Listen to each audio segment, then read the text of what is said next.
Bueno, perfecto. Estábamos hablando entonces de otro de los conceptos que en este caso nos brinda la condición de Grashof. Yo les decía que esta condición de Grashof lo que nos va a indicar son los comportamientos de las diferentes inversiones, en este caso del cuadrilátero articulado, como cuadrilátero articulado, ¿sí? ¿Y cuál es la razón de tanto estudio sobre el cuadrilátero? Y porque, como ya lo hemos ido intentando hacer a medida que vamos avanzando, es mostrarle que el mecanismo básico es justamente el cuadrilátero articulado, pero también, y que es el mecanismo más simple que podemos tener. Son 4 barras con 4 eh, juntas completas, ¿sí? Y además tiene un grado de libertad y nos permite lograr eh, movimientos diferentes. Además toma diferentes formas, como por ejemplo el mecanismo de manivela biela corredera o el mecanismo de leva seguidor. Es decir, nos permite movimientos con una versatilidad, ¿no es cierto?, que es muy, muy interesante, ¿sí? O sea, podemos resolver muchos de los problemas de control de movimiento simplemente con un mecanismo de cuadrilátero articulado. Por otro lado, hay una ley del diseño que dice que la sencillez es una marca distintiva del buen diseño. ¿Sí? Quiero que lo analicen y que lo hagan suyo a eso, si es que ustedes van a ser de alguna manera, y lo van a hacer, ingenieros de diseño, porque van a diseñar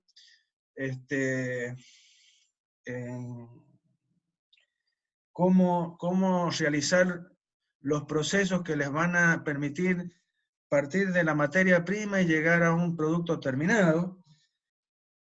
Es decir, que si bien no estarán en el diseño de una máquina, pero sí van a estar en el diseño de los procesos para lograr realizar esa máquina, ¿no? Por lo tanto, ¿sí? Y según lo que dice esa ley, vamos a llamarle ley, la sencillez es una marca distintiva del buen diseño. Toda vez que nosotros podamos lograr poder realizar un determinado proceso, una determinada máquina, y en ese proceso o ese dispositivo o ese proceso se logre con la menor cantidad de pasos o de piezas, si estamos hablando de un mecanismo de piezas, cuanto menos piezas hayan, ese dispositivo mecánico va a ser, por supuesto, más barato, ¿sí? En muchas categorías. Primero, porque va a salir más barato porque son menos piezas. Segundo, porque cuando haya que hacerle mantenimiento, y vamos a tener menos piezas que tener en nuestro almacén y menos piezas que tener en la cabeza de que se pueden romper, ¿no? Básicamente.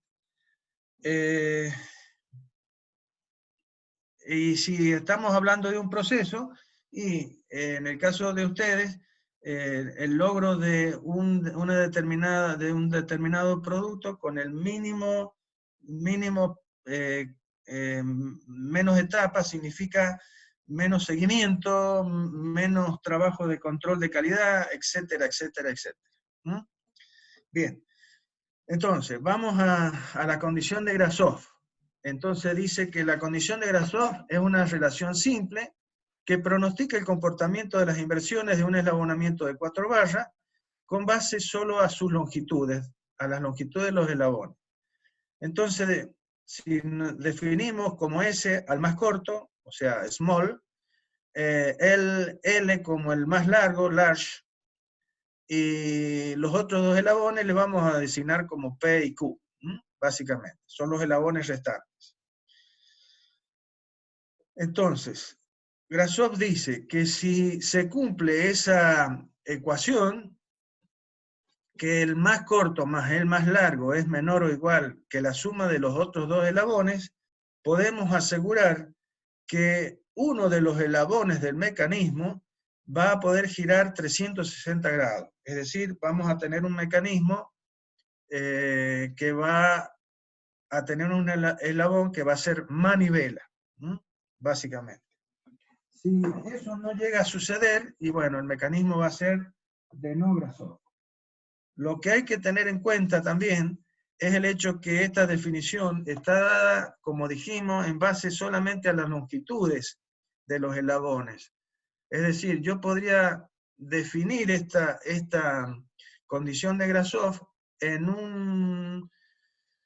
un conjunto de eslabones que no están conectados, o sea, que todavía no son un eslabonamiento, ¿sí? O sea, yo lo impongo desde el principio, ¿sí? Después, cómo los una a los diferentes eslabones entre sí, va a ser una cuestión básicamente de diseño. O sea, uniré S más L más P más Q, o será S más P más L más Q, o sea, la disposición que tenga el eslabonamiento resultante no importa. Lo importante es que cumple con Grasov, y eso me asegura que yo por lo menos voy a tener una manivela en el mecanismo. Bien. Ahora, los movimientos posibles que pueda tener ese eslabonamiento de 4 eslabones va a depender de la condición de Grasov y de la inversión elegida. Es decir, a qué eslabón de ese eslabonamiento de 4 eslabones lo hago bastidor. Esas diferentes inversiones o versiones del mismo mecanismo lo vamos a hacer en función de tomar como referencia el eslabón más corto del mecanismo.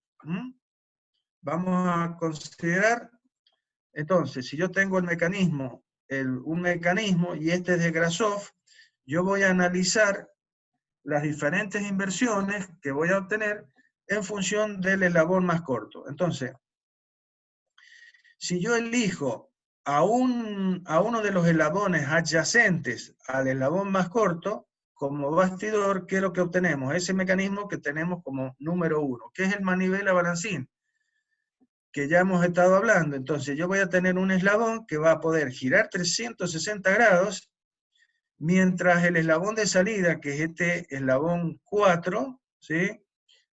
Va a hacer solamente giros parciales, es decir, va a ser un balancín. Y mi tercer eslabón es mi eslabón acoplador que une la entrada con la salida. Ahora, si elijo el otro eslabón adyacente al más corto, o sea, el opuesto al que acabo de elegir, sería el ejemplo, el que tenemos a nuestra derecha, ¿sí? Donde el eslabón bastidor sería, en este caso, el acoplador, y el bastidor se transformó en el acoplador. ¿Pero qué movimiento resulta? Y movimiento de manivela balancín, porque la manivela sigue siendo manivela y el balancín sigue siendo balancín. Y voy a tener un movimiento exactamente igual. Por lo tanto, estas dos versiones o inversiones del mecanismo me dan el mismo movimiento del mecanismo. Por lo tanto, entre estas dos tengo una sola inversión específica. Tengo dos versiones del mecanismo, pero una inversión específica. Bien, ahora si elegimos al eslabón más corto, bien, esto lo podemos ver, como ustedes ven, en la parte inferior hemos tratado de colocar un videíto para que ustedes puedan observar tranquilamente visualmente lo que estoy diciendo con las palabras. Entonces, el número 1 es el primero justamente, que es un manivela balancín, donde ustedes ven que la roja, el labón rojo gira 360 grados y el celeste gira como balancín. Y en el cuarto está pasando lo mismo, básicamente, pero donde el balancín en este caso ha sido el acoplador. Bien. La segunda inversión, o sea, el segundo dibujo que tenemos del mecanismo, hemos elegido el eslabón que era manivela, ahora como eslabón bastidor. ¿Sí? ¿Qué resulta en este caso? Que los dos eslabones adyacentes al eslabón bastidor pueden girar 360 grados. ¿Sí?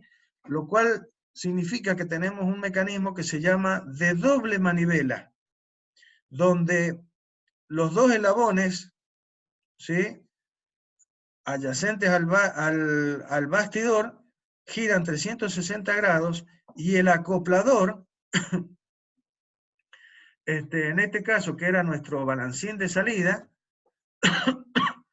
también puede girar 360 grados. Es la tercera versión que vemos acá abajo, la segunda, perdón, que vemos abajo, donde se ve como el eslabón verde, el eslabón mostaza o amarillo y el eslabón celeste, todos giran 360 grados. Es un doble manivela.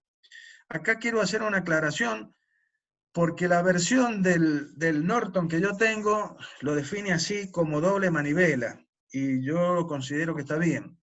Hay otras versiones más nuevas que a este mecanismo le llaman trimanivela, porque consideran que como el acoplador gira 360 grados, es también una manivela. Ahora, si yo considero la definición de manivela que hemos visto, manivela es un eslabón, ahí lo estoy indicando, el eslabón rojo en el primer dibujo, que está unido, ¿sí?, al bastidor y gira vueltas completas respecto de un bastidor que es un elemento que está quieto. En cambio acá, el acoplador, si bien gira 360 grados, pero lo hace respecto a cuerpos que se están moviendo también. Entonces, no me cierra mucho a mí el que el acoplador acá sea también una manivela. Son diferentes criterios. ¿Ah? De cualquier manera, si ustedes me dicen trimanivela, y también lo tengo que aceptar. Bien. Y finalmente, si elegimos el eslabón opuesto al más corto, que sería nuestro balancín inicial, ahora a ese balancín lo hago bastidor, lo que obtengo, perdón, es un mecanismo de doble balancín, que es el mecanismo que tenemos acá, tercero. Que si ustedes ven, los dos eslabones adyacentes al bastidor no pueden hacer giros de 360 grados. Entonces son balancines. Pueden hacer giros solamente parciales. Como ven, el verde puede hacer giros parciales y el mostaza también puede hacer giros parciales. El único que puede girar 360 grados en este caso es el acoplador, que era nuestra manivela de entrada. ¿Y por qué pasa esto? Y porque este mecanismo es un mecanismo de Grasov. Por lo tanto, siempre va a haber un eslabón en el mecanismo que va a hacer giros completos. Bien, entonces, en el cuadrilátero articulado nosotros tenemos 4 versiones o inversiones del mecanismo, pero de las 4, solamente 3 son específicas, que son dos manivela balancín, que son el primero y el último, un doble manivela, que es el segundo, y un doble balancín, que es el tercero. Bien. Eso es si se cumple que S más L es menor que P más Q. Si se cumple lo contrario, o sea que S más L es mayor que P más Q, o sea, la suma del más corto más el más largo es mayor que P más Q, lo que vamos a obtener son tres inversiones, pero todas nos van a dar de doble balancín,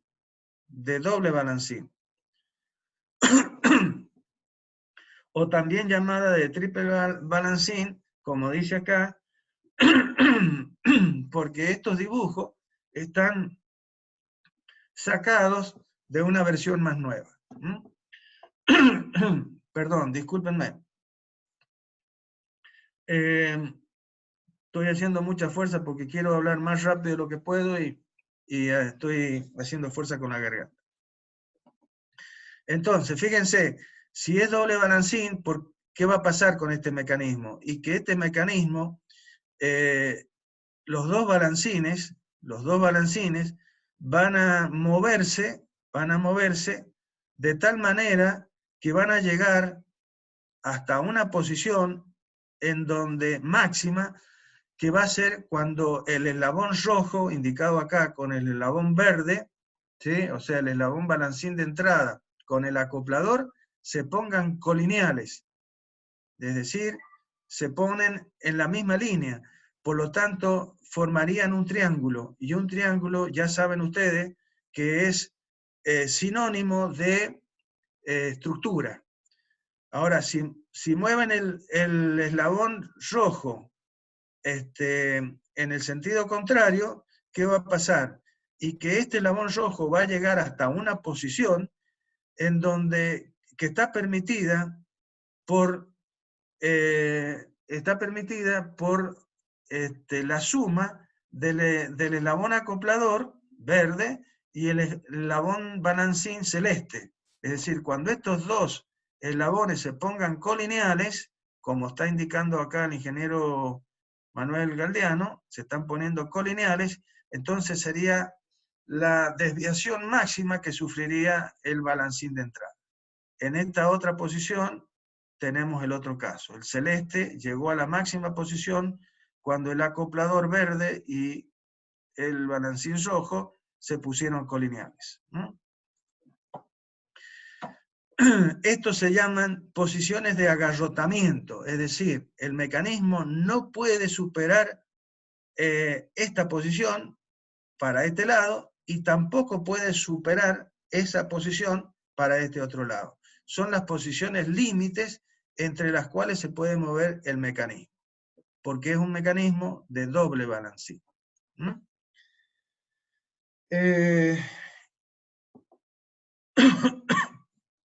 Bien.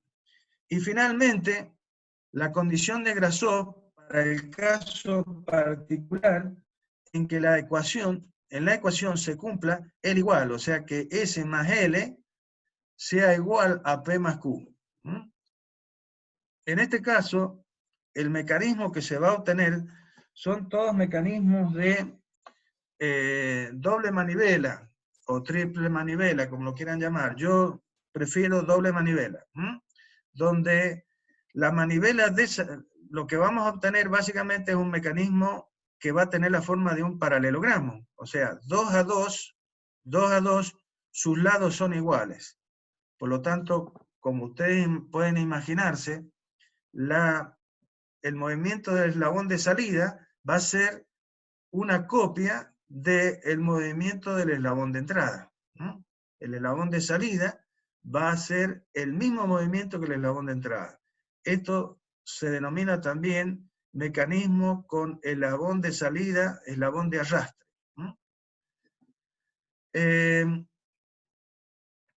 Es decir, nuevamente, los mecanismos resultantes de esta situación son mecanismos particulares que van a ser manivela balancín todos.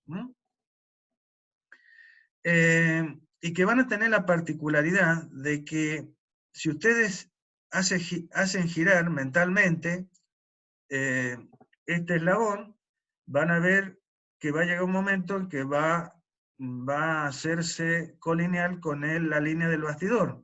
Lo mismo va a pasar con el eslabón de salida. Entonces vamos a tener al eslabón manivela de entrada, al acoplador y al eslabón manivela de salida, todos colineales sobre la línea de centros. Línea de centros se llama a la línea que une los pivotes fijos, o sea, los puntos respecto de los cuales rotan los dos eslabones manivela.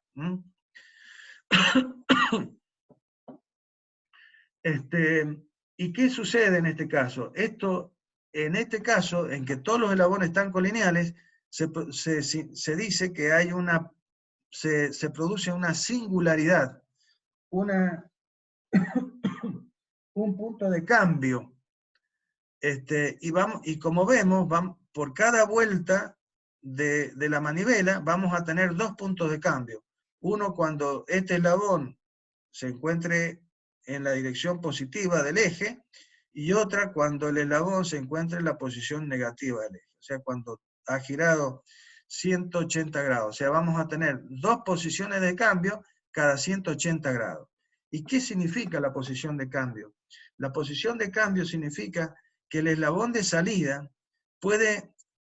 este eslabón puede tomar cualquiera de las dos decisiones. O sigue el camino que sigue el eslabón de entrada, o se devuelve. Porque el eslabón de entrada está obligado a moverse siempre en el mismo sentido porque lo mueve un motor que yo he colocado acá y que lo hace mover siempre para el mismo sentido. Pero el eslabón de salida, una vez que está en la posición horizontal, podría ser que el acoplador le genere un movimiento que lo haga o devolverse o seguir, como pasó acá. ¿Sí? Acá pasó que el mecanismo, en vez de este eslabón, en vez de seguir, se devolvió y formó lo que se llama un antiparalelogramo. Esto puede ser deseado o no puede ser deseado, ¿sí? ¿Y cómo lo vamos a superar? ¿Cómo vamos a hacer que cuando este eslabón pase por la línea de centro y este también lo esté pasando, este eslabón supere la línea de centro y siga el movimiento? La forma de hacerlo es, según lo muestra este otro esquema, en donde tenemos un doble paralelogramo. Fíjense, acá tenemos un mecanismo de paralelogramo, un eslabón doble manivela, pero le hemos asociado una diada más, ¿sí? O sea, un eslabón más que está comandado por el mismo eslabón de entrada. Es decir, el eslabón acoplador es un eslabón múltiple. ¿Cómo se llamaba esto? ¿Se acuerdan? Eso se llamaba un eslabón ternario, porque tiene 3 nodos. Y este eslabón ternario está unido a otro eslabón de salida, unido al bastidor, ¿sí? Que está desfasado respecto de este. Entonces, cuando estos dos eslabones, este eslabón y este eslabón, se ponen colineales con esta línea de centro, donde este no sabe para dónde va a agarrar, si para acá o si para acá, este otro sí está en otra línea, ¿sí? Entonces, lo va a obligar a este otro a pasar en la misma dirección. Es decir, hemos colocado un eslabón que está que conforma otro mecanismo de paralelogramo, pero que está desfasado respecto del primero. Entonces, cuando este está pasando por la fase de punto de cambio, este no lo está haciendo. Y entonces este eslabón obliga a este otro a pasar esa posición. ¿Estamos de acuerdo? Esto lo habíamos visto, y me devuelvo para atrás hasta la diapositiva, donde habíamos definido máquinas y teníamos un par de ruedas de locomotoras, de las viejas locomotoras del lejano oeste, movidas por un pistón a vapor. Si ustedes ven, no puedo pararla al videíto, pero ustedes ven que tengo dos ruedas que están rotando respecto de sus ejes. Hay dos eslabones que son estos blancos que están girando, y estos están conectados a través de este eslabón acoplador que es el azul. Esto conforma en sí un mecanismo de paralelogramo, de cuadrilátero articulado especial, donde va rotando, ahí lo está poniendo el ingeniero Manuel Galdeano, sería los dos rojos con el verde, ¿sí?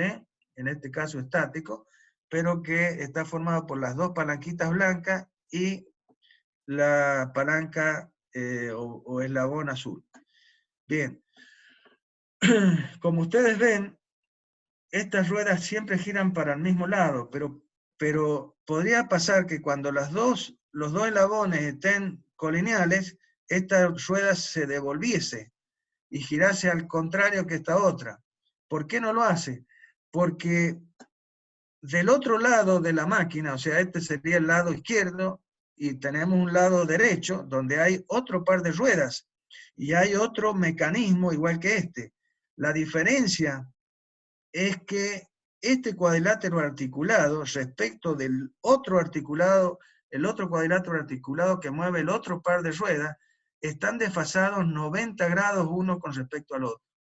Por lo tanto, cuando este par de ruedas pasa por la posición de punto de cambio, del otro lado está en una posición a 90 grados con respecto a esta. Por lo tanto, lo obliga a pasar esa situación. Bien, espero que me hayan entendido lo que quiero decir, si no, ya saben. Un día nos vamos a ver, por Dios, que va a ser así. Bien, otra cosa importante de este mecanismo de cuadrilátero articulado, especial, es el hecho de que, ¿qué pasa con el eslabón acoplador? El ingeniero Manuel Galdeano ya me está avisando que faltan 10 minutos. Yo trato de ser lo más rápido posible, pero... Bien, el eslabón acoplador, ¿qué está pasando con él? Que a medida que se va moviendo, este eslabón acoplador se va a mover siempre paralelo a sí mismo. Es decir, el eslabón acoplador no va a tener movimiento de rotación, como sucedería acá. En este caso, el eslabón acoplador tiene movimiento de rototraslación, pero acá no. Acá este eslabón va a moverse en forma paralela a medida que esté rotando las dos manivelas. Por lo tanto, este lado, ¿sí? A medida que estos tres eslabones giren 360 grados, este eslabón se va a mantener siempre paralelo a sí mismo, es decir, va a ser una traslación curvilínea. Esto es usado, por ejemplo, en estos tipos de mecanismos, ¿sí? O sea, una plataforma de carga que me permite elevar la mercadería, ¿sí? O los bultos que yo coloco a la base del piso, a la altura del chasis del camión, para poder cargar los bultos. ¿Ah? Esta plataforma va a ir de esta posición a la posición a nivel del chasis, siempre en forma paralela. Lo mismo pasa con los sistemas que permiten que una silla de rueda pueda, de un hombre que use una silla de rueda, pueda subir a un micro utilizando un tipo de estas plataformas. ¿Mm? Bueno, ahí se lo ha ejemplificado el ingeniero Manuel Galdeano, que me va asistiendo a todo lo que yo estoy hablando, ¿eh? Para hacerles más claro mis palabras.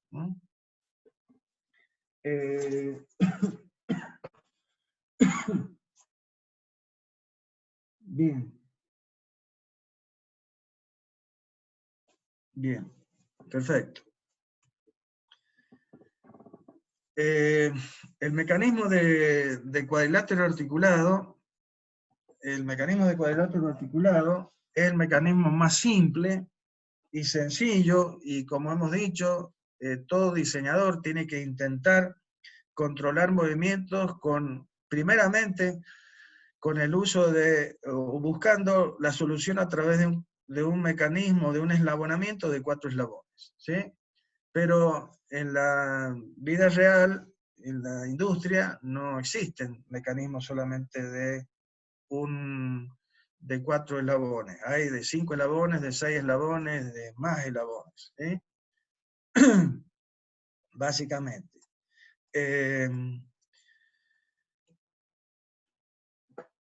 Normalmente, ya vamos a ver que podemos formar, ya mañana va a ser, mecanismos normalmente de 6 eslabones que se llaman mecanismos de Watts o de Stephenson, ¿sí?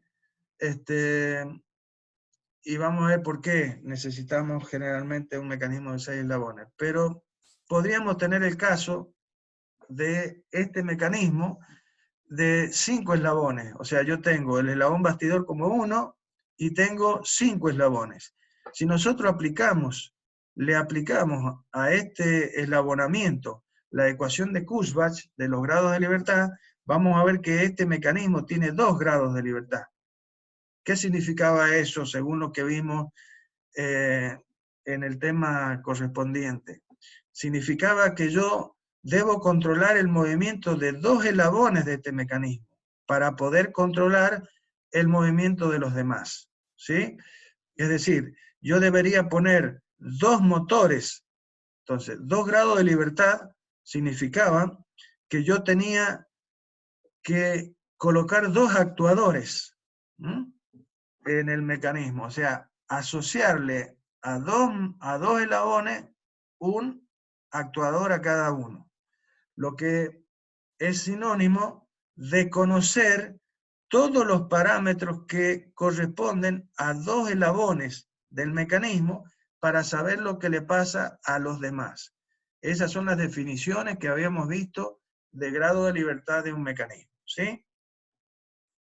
Bien, ¿qué conlleva esto? Habíamos analizado también. Conlleva de que no solamente necesito 2 motores, sino que debo coordinar el movimiento de cada uno de esos motores para que finalmente yo logre el movimiento resultante que quiero. Por ejemplo, yo quiero que un punto de este eslabón se mueva de una determinada manera, o de este eslabón haga lo mismo o haga otro movimiento diferente, que es básicamente lo que necesitamos de un mecanismo. ¿Eh? Yo puedo salir por este eslabón, puedo salir por ese eslabón, o este punto puede ser la salida que va a mover alguna otra pieza y que yo necesito cómo se mueve este punto para transferírselo a la otra pieza, ¿sí? De eso se trata un mecanismo. Pero acá resulta que no solamente necesito 2 motores, sino necesito coordinar el movimiento de 2 motores, lo cual significa un costo bastante más importante, ¿sí? Es decir, tengo dos movimientos independientes.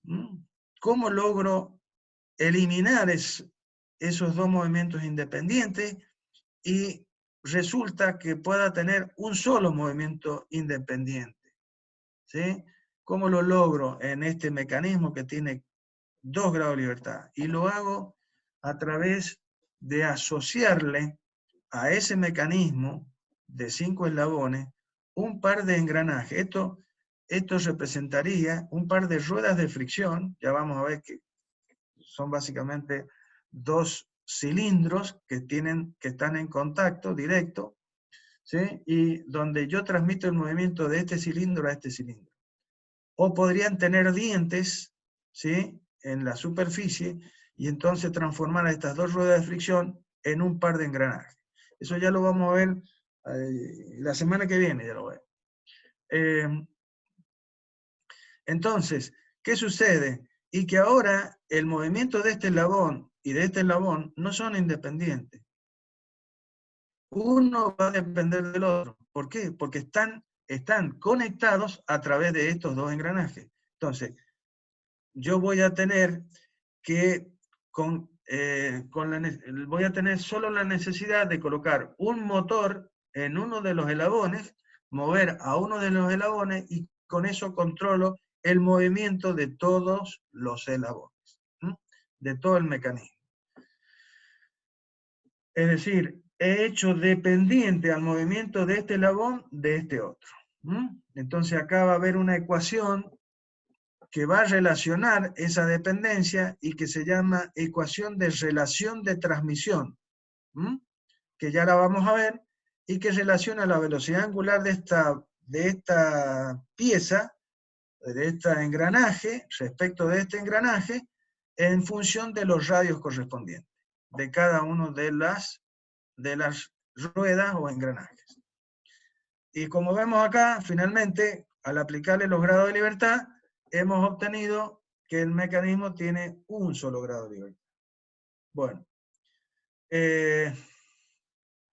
Bien.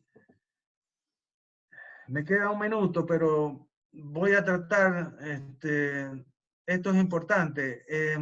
Acá lo que está mostrando, lo que queremos mostrar es el hecho de que los eslabones en un mecanismo pueden no solamente ser rígidos, sino pueden ser